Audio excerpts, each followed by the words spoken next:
So welcome to this session of Dine with Christ. So this is the 8th session in our series. So last time we spoke something about Lent and our need for fasting and abstinence. So I was speaking about, to look back at, think what we are doing, especially during this Lent, and not just do things out of tradition or as a routine. So let's have a little more meaning in our abstinences and other practices, and which are must, like the church would insist us to observe fasting and certain practice of abstinence, because this is a time that the church gives us for our spiritual renewal, and so we need to take these practices seriously. But the only requirement is that we look back and then actually think about what we're doing exactly before just doing it for the sake of doing it. So today this is not really connected to the Lent season, but this is one of the teachings of or one way to get rid of the evil spirit that Saint Ignatius would give us, and it is called as agere contra. So it's a Latin term. So in direct translation would mean do the opposite. So it's agere, do, and contra is opposite. So do the opposite. So what does it mean? So in the spiritual exercises, Saint Ignatius would tell us, in case you have decided to sit for 1 hour of prayer and then you're not able to pray, you're distracted, and there's too many temptations and you just can't go ahead in your prayer. And the devil tempts you, okay, there's no use of sitting for this prayer, just finish it off. So we naturally tend to give in to the temptation, and we tend to end the prayer before 1 hour. So Saint Ignatius would say that instead of giving into the temptations and shortening the prayer, he would say that you give extra time. Say, for example, you spend 1 hour plus 5 minutes to get over that temptation. So you do just the opposite of what the devil tells you.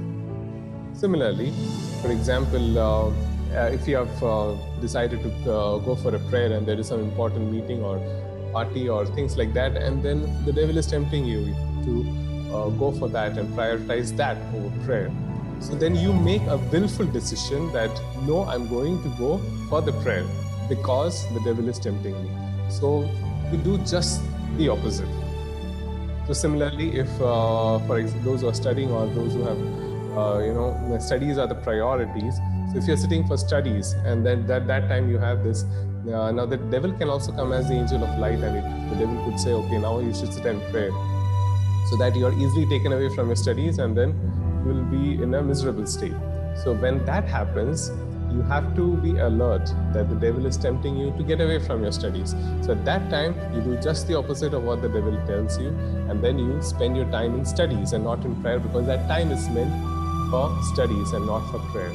So basically, we do just the opposite of what the devil tells you.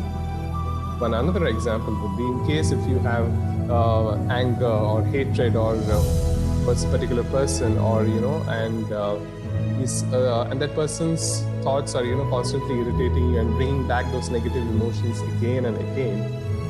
Again, at this point, what you do is, instead of thinking bad about that person, you pray for that person.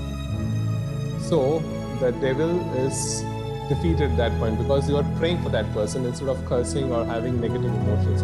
So in that sense, you overcome that temptation or overcome that hatred. So I was saying, so you do just the opposite of what the devil tells you. So that's the tool to get over the temptation and to defeat the devil. So the devil will not come to you again with that same temptation, because you are going to defeat him doing just the opposite of what he's telling you to do. So basically, this tool is used to persevere in prayer and to get over our sinful habits. So try this method, and it will surely work. So the most important thing is that you should make a willful decision to go against what the devil is telling you. So only then we will be able to overcome and persevere in our prayer. Now, coming to today's theme. Today's it's almost been 2 months that we have been journeying, and then I thought it's right that we speak about Mary, who is also the Mother of God, Mother of Jesus. So we have a lot of glorious picture of Mother Mary as a queen of heaven, and she rightfully deserves all the honor and all the praise as being the mother of God. I've just listed down many of the verses that would speak about Mary and some of her qualities of her surrenderance, of her humility, and a true disciple of Jesus as well, because she was there from the time he was born till the time he passed, gave up his life on the cross. So you see Mary throughout the life of Jesus. But there is other side of Mary which is not mentioned in the Bible, and which is what I want to emphasize this evening. Mary, the widow, the lonesome. So now this is, most of us will not think about this, but this is the fact that she was a widow for most of her life. So probably she got engaged with Joseph when she was 16. The last reference about Joseph is when Jesus was at the age of 12. So which means that roughly till the age of 30, that is Mary's age, she had Joseph around her.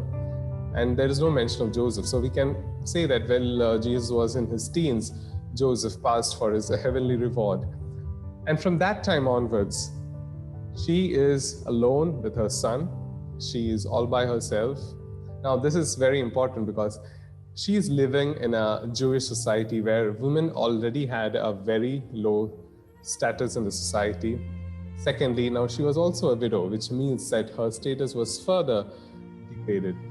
So she did not enjoy any particular position in the Jewish society. On the other hand, we see Mary and Joseph came from a very poor family. Joseph was a carpenter. The example is that they had to offer the turtle doves when Jesus was presented in the temple. That shows the poverty. So they lived in poverty and as a refugee and migrant. So this we see when they go all the way to Egypt on the command of the angel. So throughout their life, there have been only struggles and misery, and they had to really, really work hard for their bread and butter. So here is a family who has Jesus, who is the Son of God, yet this family had to struggle for the whole of their life. And the good news for Mary, which the angel announced at that time, only brought sufferings to her. Sufferings from the very moment, even before Jesus was born, and throughout her life, she had only sufferings and pains. And we have a number of examples, and especially during this Lent season, and as we meditate on the Passion of Jesus, you can imagine how much this mother would have gone through. And the other thing is, at the age of 30, when Jesus decides that his ministry is going to begin, Mary does not hold on to Jesus, but she lets him go because she knows that that is his mission. So this is important because parents usually have the expectation that their children would be the support in their old age. But here is this woman who said yes and lived up to that yes, even in the most difficult moments of her life. So this is important. True love is not about possessing someone or being obsessed with some particular person. It's also about letting that person go, grow, and also letting that person do whatever that person is supposed to be doing. That's every person has God's plan given to that person. So it's all about letting go and letting that person have his or her will according to God's plan. And this is also important that she followed her son. So here we see in the gospel text that when Jesus was preaching at a particular place, Mary would go with Jesus' cousins to meet Jesus. So Mary was living, at least for the rest 3 years of her life, that is from 30, when Jesus was 30 years, till he died. So at least for the 3 years, she was all by herself. And probably she had occasional visits by Jesus and his disciples. So here you see this strong woman who lived up to that yes throughout her life, despite all the struggles, all the hardships. And so what is important for us is not only to ask for her intercession, Now, it will be a greater honor for Mary that if we learn how to be a true disciple of Jesus. So we see currently a lot of poverty, a lot of misery. We may not be struggling in our daily lives to that extent as the people outside who don't have job or who are struggling. But in our own ways, we have a little struggles and pain. And then we may also get despondent, or we may call out in hopelessness, God, where are you? But here is someone whom we glorify to be the mother of God, but her life was completely the opposite. She had to really, really struggle. So let's learn from Mary, and that should be our true tribute and honor for all that she has been doing for us. And so that's what we are going to do this evening. We're going to spend some time with Mary in her little house and have a conversation, spend time with her, and learn from her just being with her.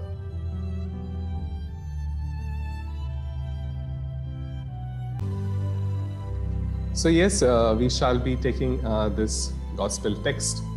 His mother, that is Mary, treasured all the things in her heart. So this is a way of contemplating which Mary practiced throughout her life. So let us treasure these moments which we are going to spend with her this evening. So I invite you all to take a comfortable posture.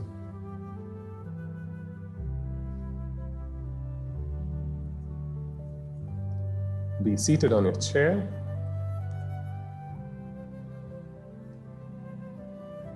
With your feet touching the floor, and your palms can be facing on your lap or upwards as you feel comfortable. And gently become aware of your breathing.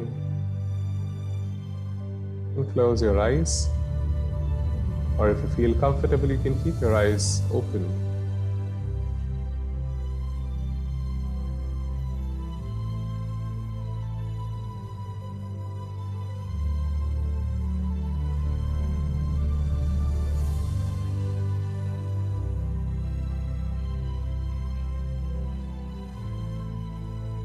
Focus on your breathing.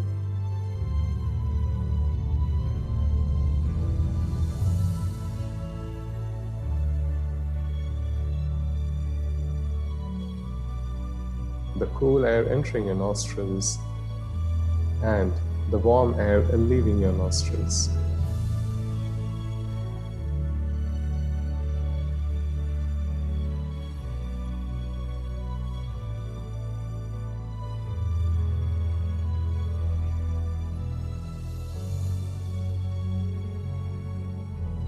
Do not control your breathing, just let it happen naturally.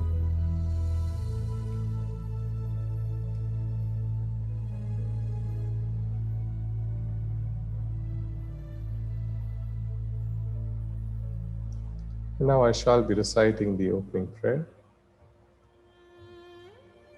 Heavenly Father, I pray that all my intentions, actions, and operations in this prayer may be directed solely to the praise and service of your divine majesty.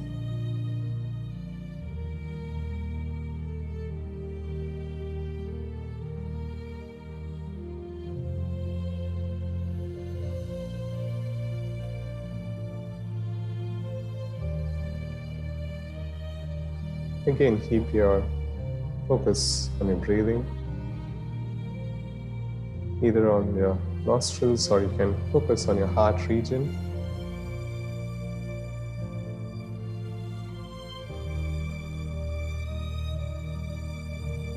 The second step is the composition of place. I want you to imagine a small village, the village of Nazareth. You can imagine the streets, the houses, the trees, and the other things that you would find in a village.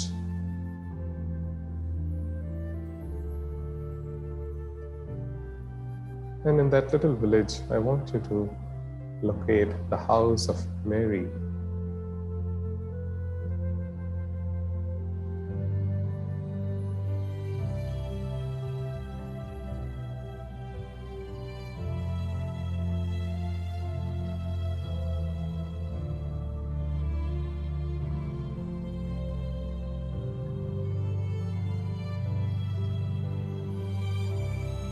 Just look around in that village. Feel as if you're there in that village. Now I shall be invoking the Holy Spirit. Heavenly Father, in the name of Jesus, give us your Holy Spirit.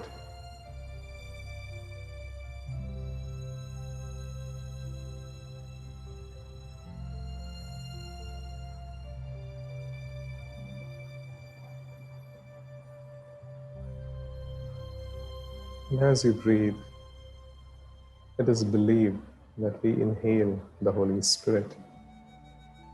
Let us feel the presence of God around us and within us.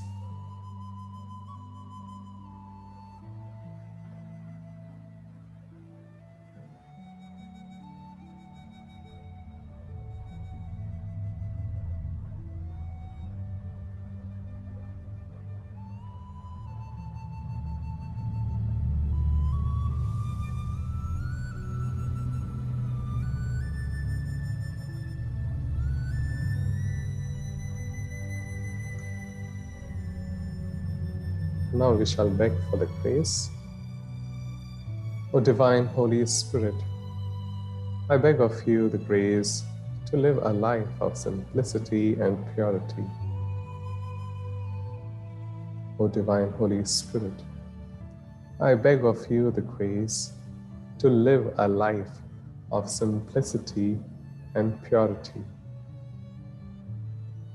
O Mary, our Mother, place us with your Son Jesus and help us obtain the graces we are begging for.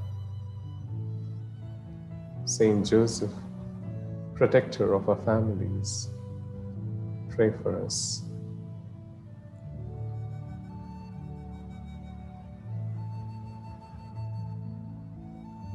Continue to keep the focus on your breathing.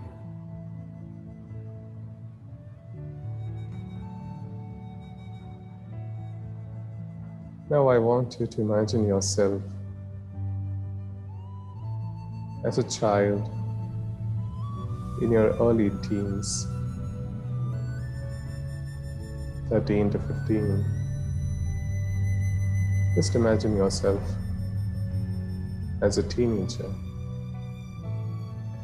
and walk into that village. Look around, walk along the street. See the houses around you.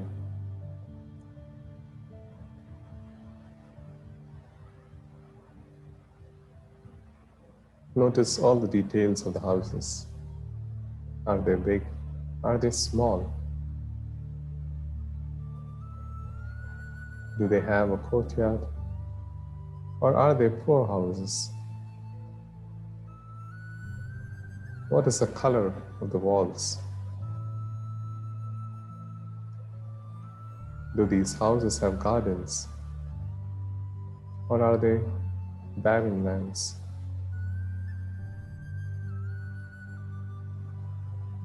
Are the houses closely packed? Or are they at a distance?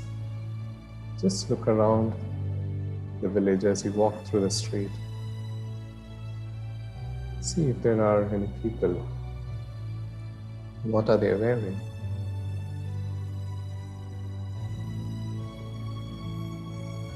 Just quieten yourself and let your imagination take control and observe all that is coming before you, believing that there is a Holy Spirit that is leading you into this prayer. Gently walk through the street, just absorbing all that is happening around you. What is the time of the day? Is it morning, afternoon, or evening?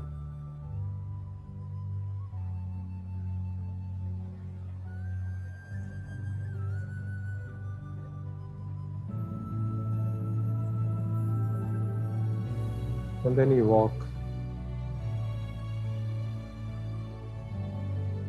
Just look at the street, the road below you.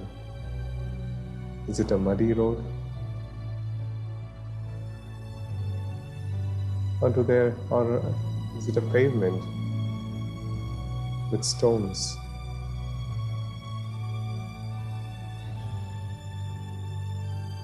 Is it a dusty road? What does the air smell like?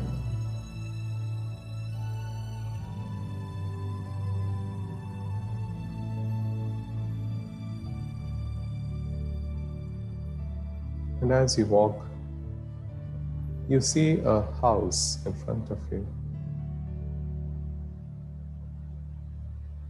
The door is open.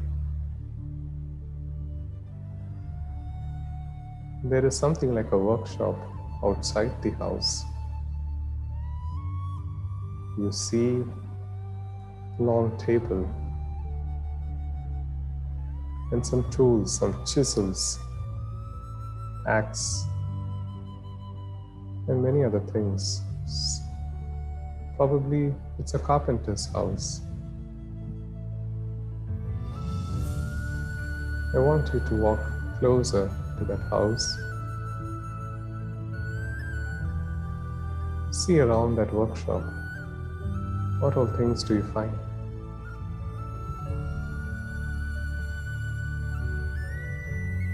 Stretch your hand and feel the planks of wood lying in that workshop and the tools that are lying over there.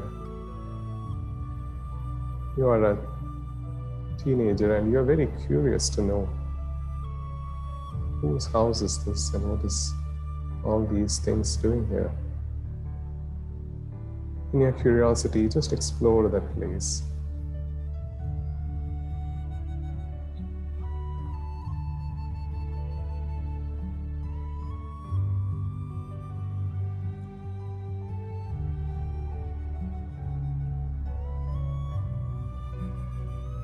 Feel free to walk in that workshop.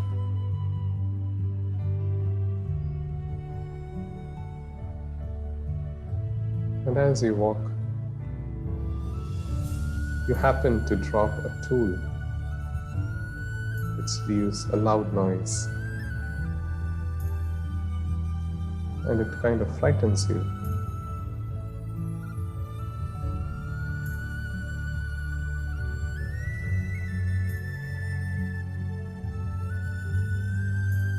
And in a moment, you hear a voice from within the house. Who is there? At this moment, I want you to get in touch with your feeling.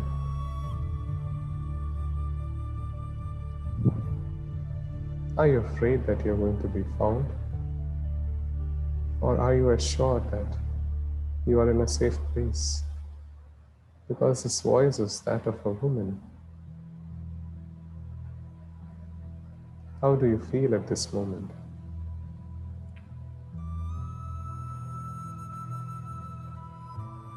And as you're about to move to the door of the house, a woman appears.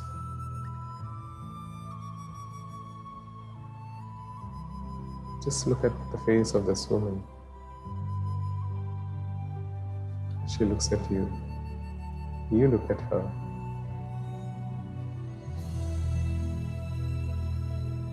And looking at your fearful face, this woman just smiles at you.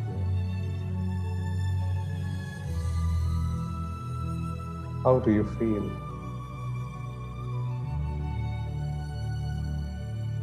When she is smiling at you? Do you feel welcome? Do you feel loved by this woman who is a complete stranger? Or do you know this woman? Or probably she too knows you.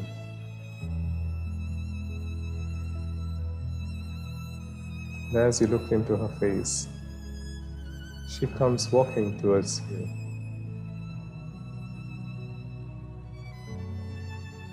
She puts her hand on your head and calls out your name. Listen to her calling out your name. Dear so and so. I hope you're not frightened.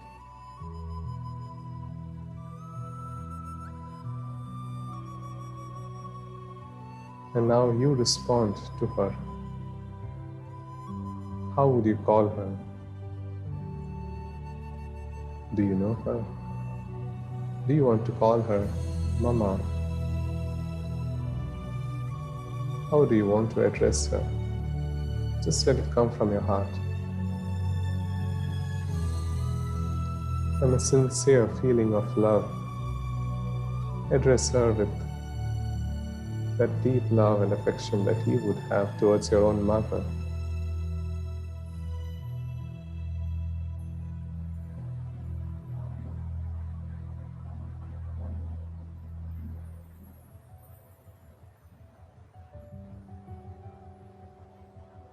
Now that you're very comfortable, she holds your hand and calls you inside the house. Gently go with her. Leave your footwear outside the door. Enter into that little house of Mary and Jesus.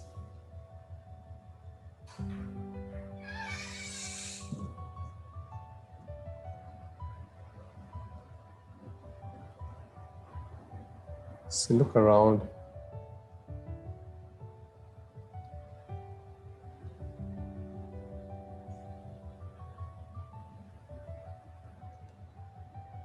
See how the house looks.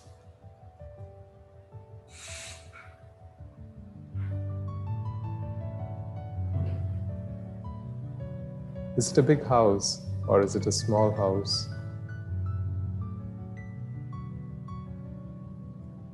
Is there light in the house? Or is it a dark house? Are there furnitures in the house? How does the floor feel like? Is it tiled? Is it rough or is it smooth?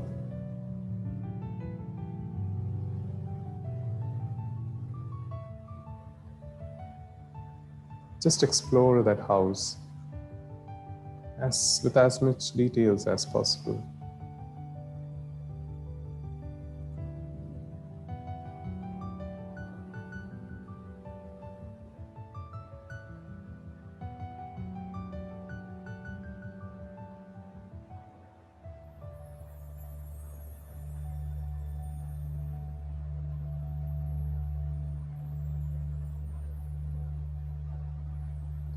And Mary hurriedly goes to the kitchen and she takes you along with her. Go and see her kitchen. Is it a separate room? Or is it a part of that big hall that you saw before?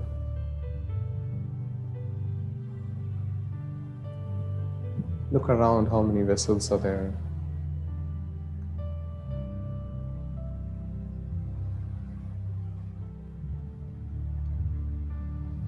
Look at the fireplace, the wood piled up. What are the other things in that little kitchen of Mary and Jesus? What is she making? Can you guess? The food.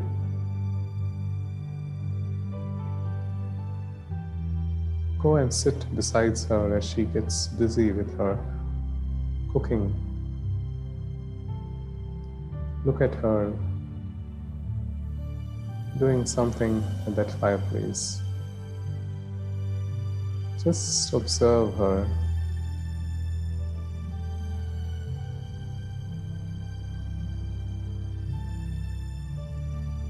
She is probably 35 to 40 years old woman. She's living all by herself. She is a widow.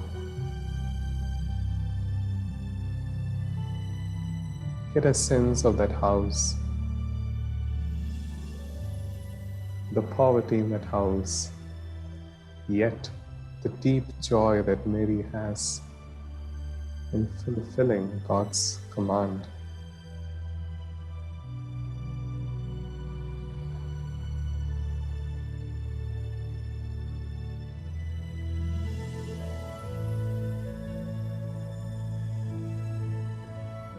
And as you keep gazing at her, she looks at you and she asks you,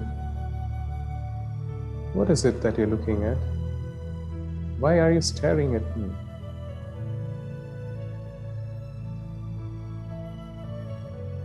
And now you respond to her, whatever comes from your heart. Get in touch with your feeling to this question of Mary. And now is the time to have a conversation with Mary. I want you to sit with her and talk to her. Ask her all that you want to ask her, especially how she has been living despite all these struggles and pains, despite this loneliness, how she has been keeping up with her faith. Ask and listen to what she has to tell you.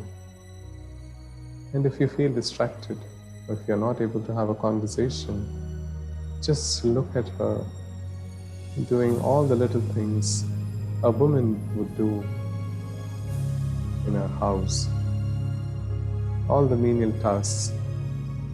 Despite she being the Mother of God, she lived a very simple and ordinary life. And I shall spend some moments in silence and allow you to contemplate and be with Mary, spend this time with her.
Also ask her, have there been days when they had to sleep hungry because there was no food in the house? Ask her how she felt when Joseph left her for his heavenly reward. Did she feel dejected and left alone by God? See what she has to say.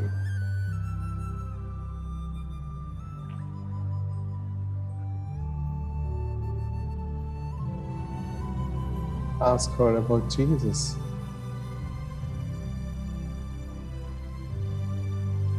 Ask her if she feels anxious and worried about Jesus' life, about all that God has planned for Jesus. especially with the upcoming Passion. How is she going to bear all this? Does she even understand God's plan?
And as you keep talking,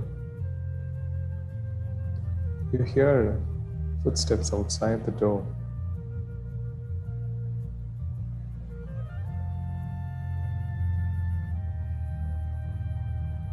And you look at the door and you see a young man entering the house. And by now you're probably guessed who this young man is. Look at his face. Look at him looking at you. Yes, this young man is Jesus.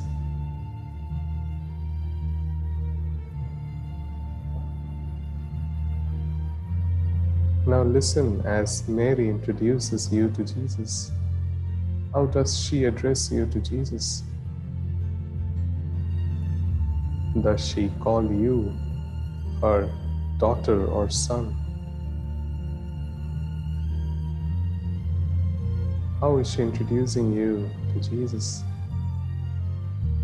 Listen to those words.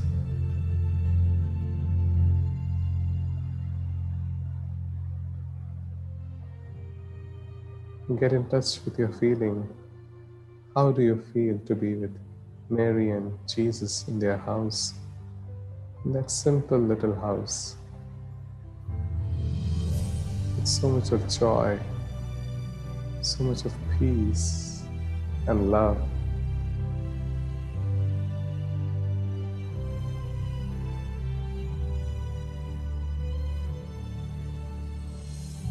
And now you see Jesus going towards Mary and giving her a kiss. Look at them embracing each other in love. And I want you to go and embrace both of them together. Feel the warmth of their love.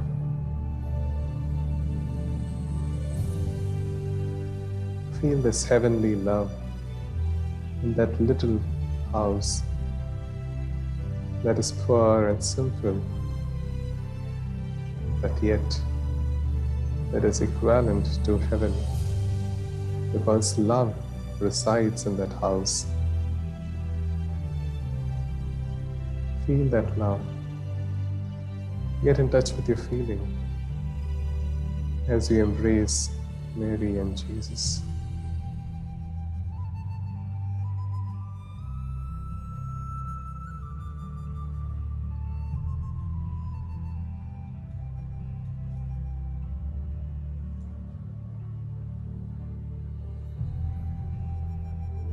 Now Mary invites both of you to sit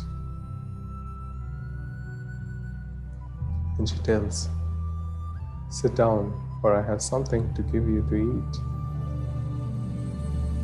And look at her going hurriedly into the kitchen, just like your mother would do. And in no time, she is there before you with 2 plates full of eatables. Look into those plates. What does she bring for you? Does she bring your favorite food? Or is it a simple bread? Or a chapati? What is the food that she has to offer you? Look into the eyes of Mary and Jesus. Look at the joy and contentment in that simple living. And Jesus tells you, "Come on, have some." And now, with great joy, you join the Son of God and the Mother of God. This beautiful meal. Enjoy that little meal before you. Talking to Jesus and Mary. Or just being with them and enjoying the food. And I leave you with both of them for some time in silence.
And now it's almost time for you to leave the house.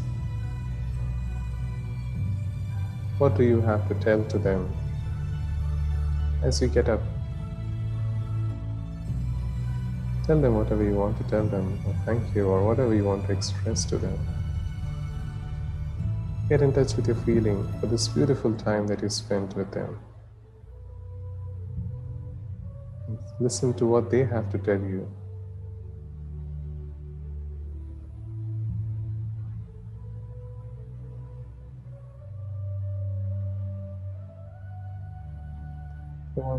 I want you to hold their hands at this time as a sign of goodbye. Hold their hands and give them a deep embrace. Feel their presence strongly. Feel their clothes. Smell the room once again. Smell the wood burning in the fireplace.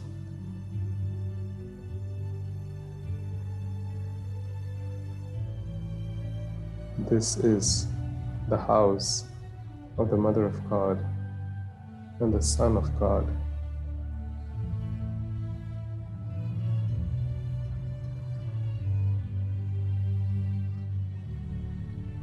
Now we shall be saying the concluding prayer. Hail Mary, full of grace, the Lord is with you. Blessed are you among women, and blessed is the fruit of your womb, Jesus. Holy Mary, Mother of God, pray for us sinners, now and at the hour of our death. Amen.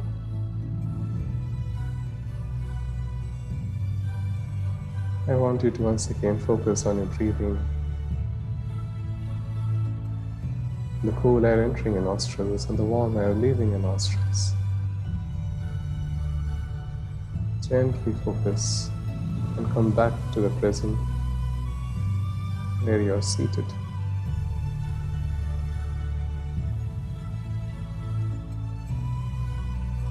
Take 3 deep breaths.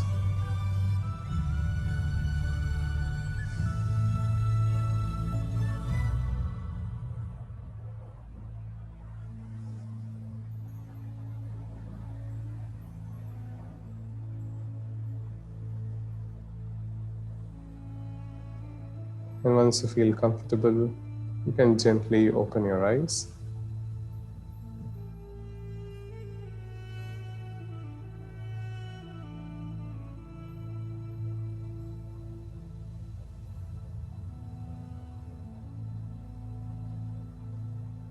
So, welcome back. I hope you could contemplate and you could enjoy being with Mary and Jesus in their little house. So today I've requested my sister Simi, who is attending this session, to share some faith experience from her life. So I would ask her to share something from her first and second deliveries. And so, yeah, Simi, it's all yours.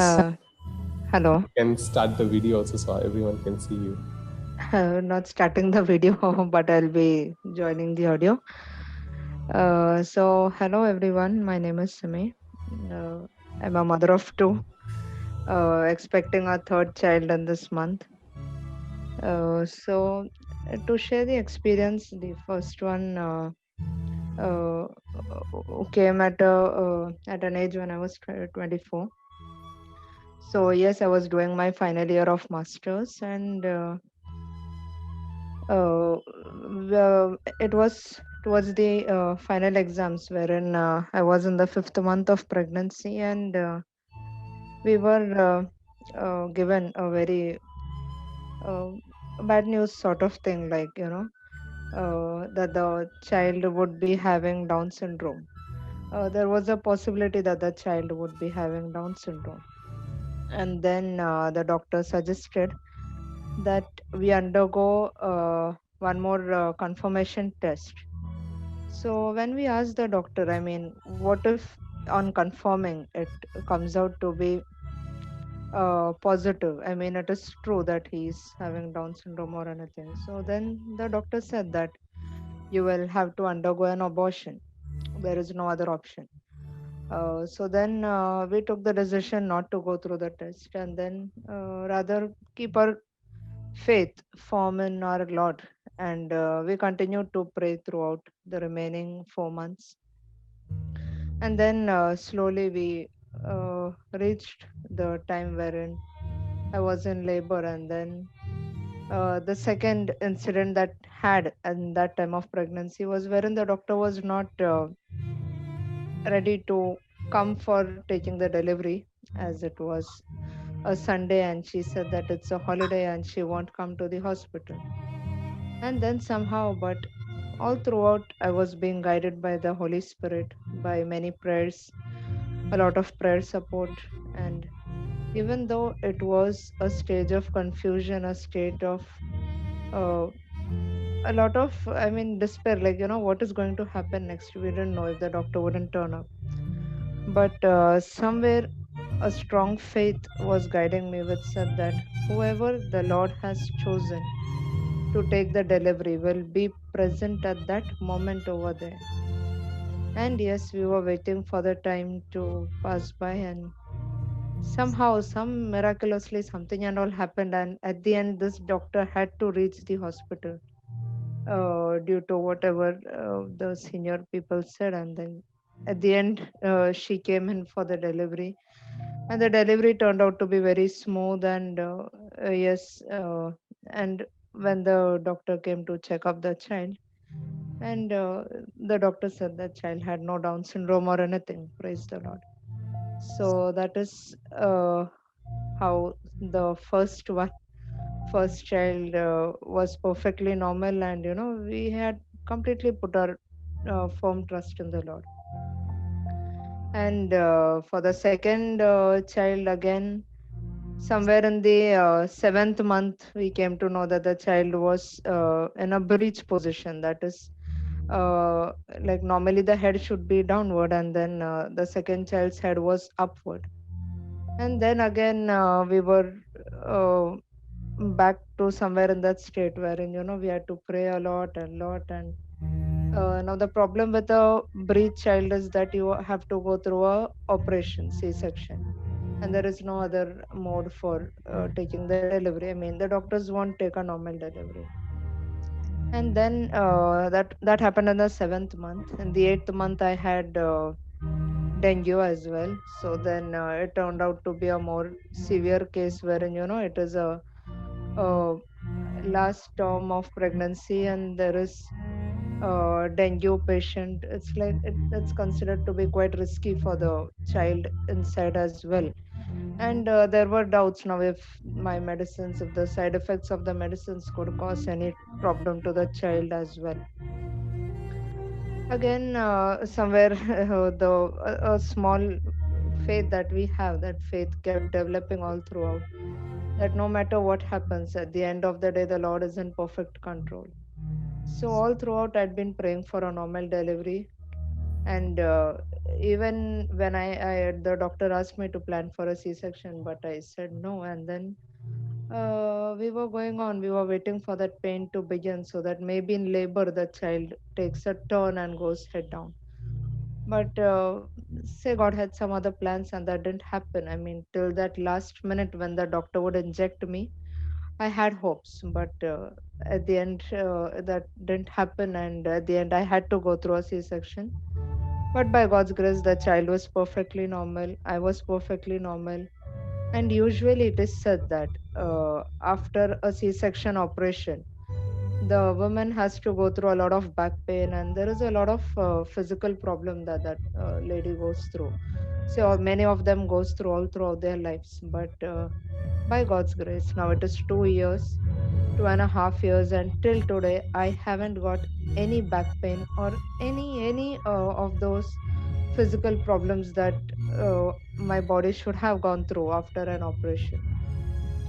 And at that time, I had a lot of negative this, why God left me? Why did God do this to me? When the child could have just turned, and I could have gone through a normal delivery. But now, when I look back, it was a very beautiful plan of God. I mean, it was through that I had got a good break period. And now, and then many who know me know that in that phase I've started my own business, and by God's grace, I'm doing quite well. And yes, now this is the third pregnancy, and again we are hoping for a normal delivery. So it's been for the first 4 to 5 months, I did not even visit a doctor, being scared that they would again ask me for a C-section. And yes, I was looking out for a doctor who would consider me for a normal delivery. And finally, I have got in touch with such a doctor by God's grace. And we don't know what is coming up next, but as far as now, we are still hoping to have the best. And yes, requesting all of you all to pray, keep us in prayers. Like I'm doing this month, just maybe a few days or a few weeks to go. And yes, please do keep me in prayers. Do keep us in prayers as well. Thank you so much. Yes, thank you, Simi, for that experience and for sharing with us. Indeed, I always look up to her. She's my younger sister, but she's very strong and she's kept up her faith, and I really look up to her. Thank you, Simi, and Thank you so much. Thank you for this, letting me share this experience. Thank you so much. yeah, sure. And yeah, it also happens to be Women's Day in 2 days' time, and I mean, so it's. I mean, for me, it was complete coincidence that I took out Mary as the theme, and then while doing the meditation, it struck me, and also you were sharing about your faith experience. So it's quite an apt timing. So wish you all a very happy Women's Day. Yeah, so if you all have any suggestions or any queries regarding Lent, or if you want me to take any particular session, please do let me know. Otherwise, we'll be seeing on 13th of March, that is next Saturday at the same time. and same link.